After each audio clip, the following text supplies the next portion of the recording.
আসসালামু আলাইকুম রহমতুল্লাহ। প্রিয় দর্শক, আপনারা সকলে কেমন আছেন? আশা করছি ভালো আছেন। প্রিয় দর্শক, পাঁচ ইসলামী ব্যাংক নিয়ে গুরুত্বপূর্ণ সিদ্ধান্ত জানালো কেন্দ্রীয় ব্যাংক।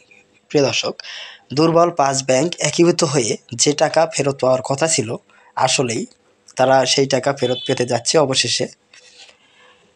প্রিয় দর্শক, আপনারা যদি আমাদের চ্যানেলটিতে নতুন হয়ে থাকেন তাহলে অবশ্যই চ্যানেলটিতে সাবস্ক্রাইব করে বেল বাটন অন করে রাখুন, যাতে সবার আগে সবসময় আপনাদের মাঝে খবর পৌঁছে যায়। দেশের ৫টি সমস্যাগ্রস্ত ইসলামী ব্যাংকের তারল্য সংকট কাটতে বাংলাদেশ ব্যাংক যে প্রায় ৩৪,০০০ কোটি টাকা বিশেষ সহায়তা দিয়েছিল, তা এখনই ফেরত দিচ্ছে না কেন্দ্রীয় ব্যাংক।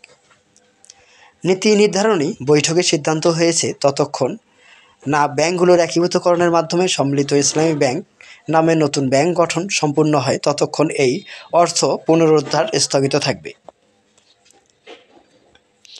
বাংলাদেশ ব্যাংকের তথ্য অনুযায়ী ২০২২ থেকে ২০২৫ সালের মধ্যে এই ৫টি ব্যাংকের বিভিন্ন সময় রিফাইন্যান্স স্কিম, রোপো এবং বিশেষ তহবিল থেকে মোট প্রায় ৩৪,০০০ কোটি টাকার সহায়তা দেওয়া হয়েছে। এই অর্থ গ্রাহকদের আমানত ফেরত ও দৈনন্দিন পরিচালনার ব্যয় মেটাতে ব্যবহার করা হয়েছে। তবে ব্যাংকগুলোর সংকটের মূল কারণ হিসেবে চিহ্নিত রয়েছে ব্যবসায়ী প্রতিষ্ঠানের প্রভাব, অনিয়ন্ত্রিত ঋণ বিতরণ ও প্রশাসক ব্যবস্থার দুর্বলতা। কেন্দ্রীয় ব্যাংকের কর্মকর্তারা জানিয়েছে, আপাতত লক্ষ্য টাকা ফেরত নেওয়া নয়, বরং ব্যাংকগুলোকে স্থিতিশীল করা এবং একীভূত ব্যাংক কার্যকরভাবে গঠিত হলে হিসাব মিলিয়ে অর্থ ফেরত নেওয়া হবে। একীভূতকরণের মাধ্যমে ব্যাংকগুলোর পুনর্গঠন সফল হলে এই দেশের ইসলামী ব্যাংকিং খাতে দীর্ঘমেয়াদী স্থিতিশীলতা এবং গ্রাহক আস্থা পুনরুদ্ধারে সহায়তা হবে।